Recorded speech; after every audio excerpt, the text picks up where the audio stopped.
gawa niya at ginagawa ngayon ay talaga namang nakaka-proud at nakakabilib. Wala naman ako katanungan sa galing niya bagkus sa ludo. Ang maraming Pilipino sa mga aksyon at malaking pagbabago na nangyayari sa ating bansa ngayon.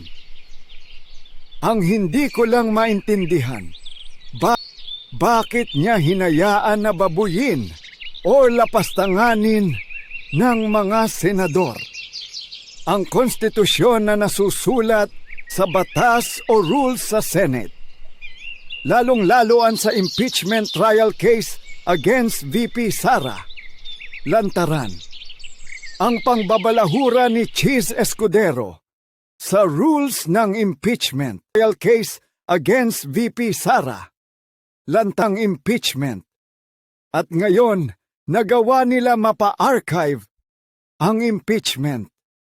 Maraming taong bayan ang naghintay at ang pagsisikap ng mga miyembro ng prosecutor ng House Representative.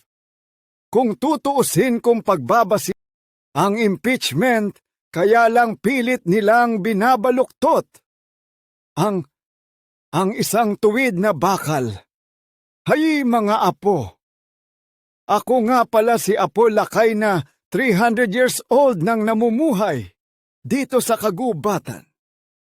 Ako lamang ay nakikinig sa bulong ng hangin at huni ng mga ibon.